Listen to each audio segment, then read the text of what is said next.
En 2016, Leicester City logró lo imposible. Con un equipo que valía menos de una quinta parte lo de las grandes potencias, se proclamó campeón de la Premier League. Sin embargo, tan solo unos años más tarde, el club perdería su lugar en la máxima categoría. La gran pregunta que me hago es cómo en tan poco tiempo pasó de ganar el torneo más prestigioso de Inglaterra a ni siquiera participar de él. Bienvenidos al negocio del fútbol. Partamos de lo que fue el milagro de 2016.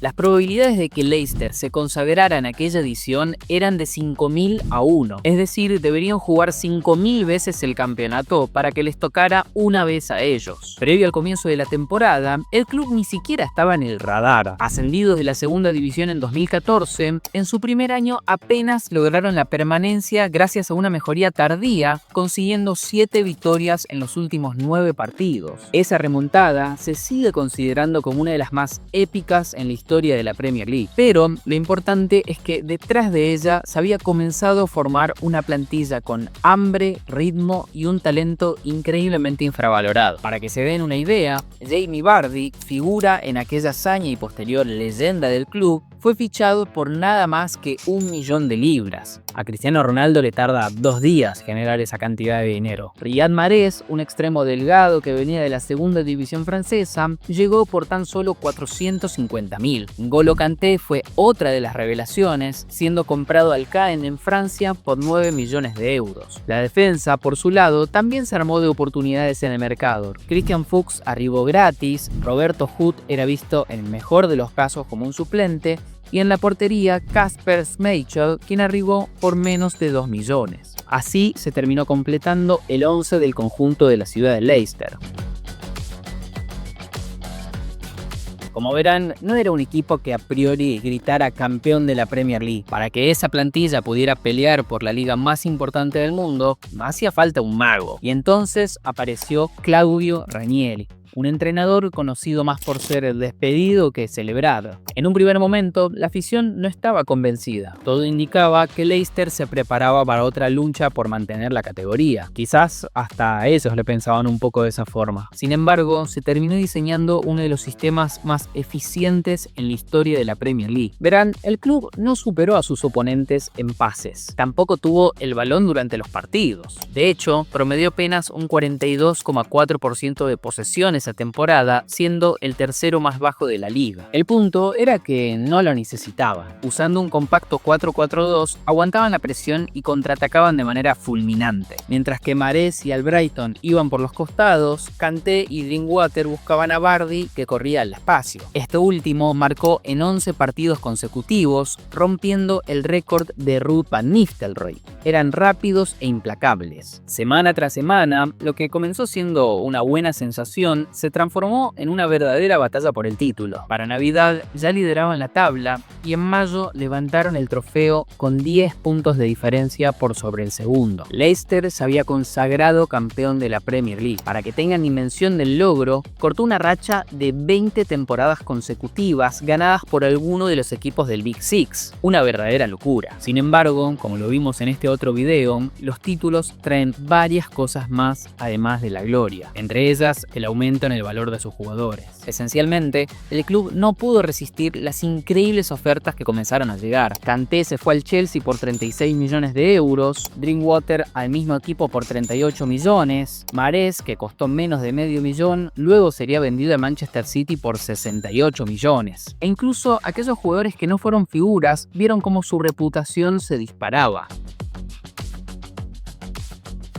En un punto, los directivos creyeron haber descifrado la clave del éxito: comprar barato, obtener resultados en el campo y luego vender caro. Aunque, como todos sabemos, no es tan simple como parece. Luego del título, el club efectivamente entró en una etapa financiera considerablemente más prometedora. Pasaron de facturar 129 millones en la temporada 15-16 a unos 233 millones en la siguiente, es decir, un 80% más. Pero, con ese aumento en el reconocimiento reconocimiento y la visibilidad, aparecieron las expectativas. Ya no podían actuar como si no fueran favoritos. Ahora, no solo querían sobrevivir en primera, sino que hasta buscaban ser competitivos en el plano europeo. Y con esa ambición vino el gasto. En búsqueda de reemplazar las figuras que habían vendido, hicieron compras muy importantes. Islam Slimani llegó por 31 millones de euros, una cifra récord para el club hasta ese momento. Ahmed Musa lo hizo por 19 millones, y si tenemos en cuenta el resto de las incorporaciones, el club desembolsó más de 90 millones de euros. Lamentablemente, la mayoría de ellos no rindieron. De repente, las mismas personas que habían comprado por nada a Mahrez y Kanté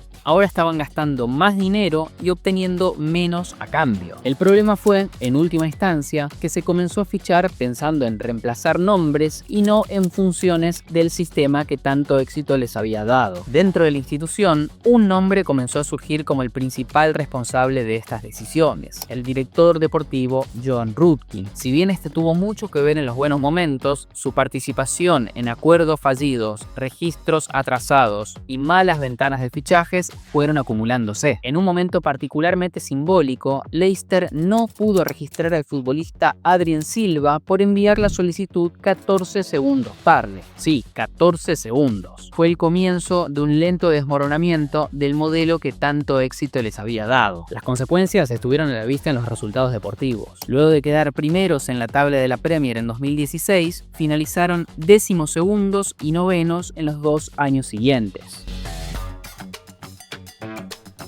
Y entonces llegó la tragedia. El 27 de octubre de 2018, apenas horas después de que empataran 1-1 frente al West Ham en su estadio, un rutinario vuelo en helicóptero se transformó en una pesadilla. Vichai Srivadhanaprabha, el querido dueño de Leicester, subió a su helicóptero privado desde el estadio, tal cual lo hacía al término de cada partido. Pero esta vez, segundos después del despegue, la aeronave perdió el control debido a una falla mecánica. Se estrelló justo a las afueras del muro del recinto y estalló en llamas. Vichai, junto a otras 4 personas a bordo, fallecieron en el acto. Esta no fue solo la pérdida del dueño del club, fue la pérdida del corazón de Leicester. No se trataba de un multimillonario lejano, estaba presente. Era el tipo de persona que podía invitar una cerveza en los días de partido a los aficionados y que había traído unidad a una ciudad que no había sentido la gloria del fútbol en generaciones. Luego de la tragedia, el club pasó a manos de su hijo, Aiwat Top Srivadhanaprabha, y para su crédito, Top se quedó en la institución. No lo vendió y tampoco redujo la plantilla. Invirtió en jugadores, en las instalaciones y se hizo cargo del peso emocional que había dejado su padre. A pesar de que continuaban las grietas en la dirección deportiva,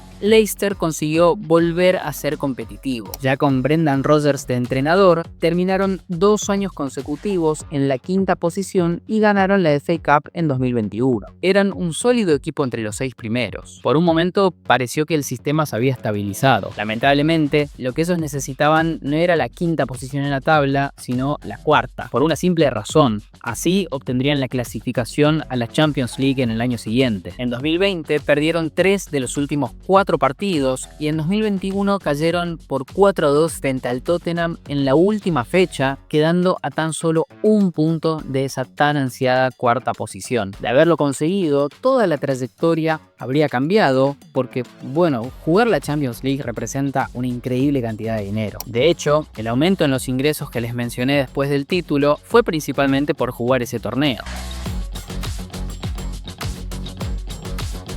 Ante ese negativo golpe económico, lo esperable habría sido que reduzcan el gasto para así mantener las cuentas bajo control. Sin embargo, fueron exactamente en el sentido contrario y echaron más leña al fuego. Desembolsaron más de 60 millones de libras en jugadores como Patson Daka, Boubakary Soumaré y Yannick Vestergaard, ninguno de los cuales alcanzó a consolidarse. Y no fue solo lo que pagaron en fichajes, sino también los exorbitantes salarios que se comprometieron a cubrir. Se habían transformado en el 7º equipo que más pagaba a sus jugadores, tan solo detrás justamente de los 6 grandes. Como consecuencia, la porción de los ingresos que iba a los futbolistas se disparó. Este porcentaje se ubicó en 116%. Ustedes se preguntarán, ¿cómo puede ser mayor al 100% de los ingresos?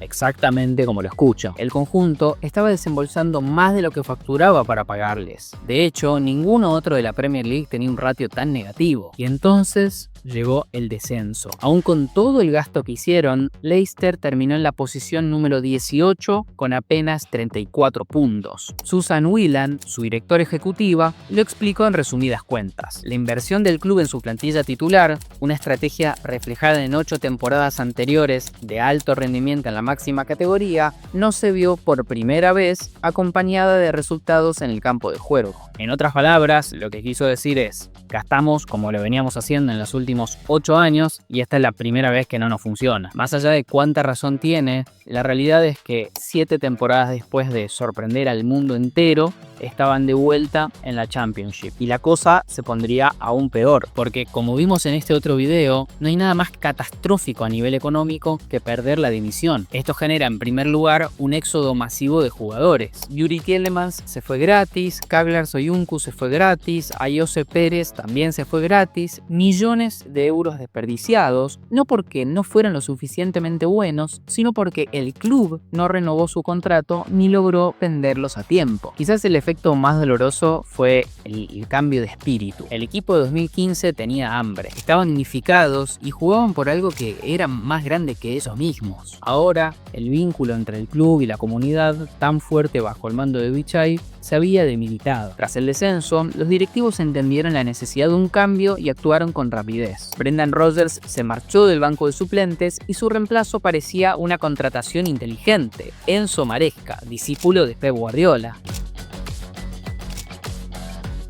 Durante un tiempo funcionó, el equipo dominó la Championship desde el inicio. El sistema de Maresca, basado en el control del ritmo, les permitió acumular victoria tras victoria. A mitad de temporada lideraban la tabla y parecían destinados al ascenso directo. Pero mientras que el equipo brillaba en el campo, fuera de él, los fantasmas del pasado seguían dando vueltas. Antes de ver cómo resurgieron esos viejos inconvenientes, quiero contarles que en breve haremos una actividad gratuita en el Instituto Baikal, donde veremos a fondo las finanzas de distintas empresas de la industria del fútbol. Veremos cuáles son sus números financieros y qué hay que tener en cuenta a la hora de analizarlos como una potencial inversión. Por lo que quienes quieran participar de ella y enterarse de todas las novedades de Baikal, suscríbanse en el link de la descripción. Volviendo al Leicester, ciertos informes sugieren que Maresca fue en un punto hasta engañado respecto a los refuerzos que recibiría durante la temporada. No solo que estos después no llegaron, sino que incluso perdió figuras clave como fue César Casadei. Se trataba de una repetición de la misma mala gestión que los llevó a la anterior caída. Grandes promesas y pequeños logros. Jamie Vardy, el último bastión del equipo campeón, terminó convirtiéndose en un símbolo de lealtad. El escrutinio creció alrededor de una misma persona, John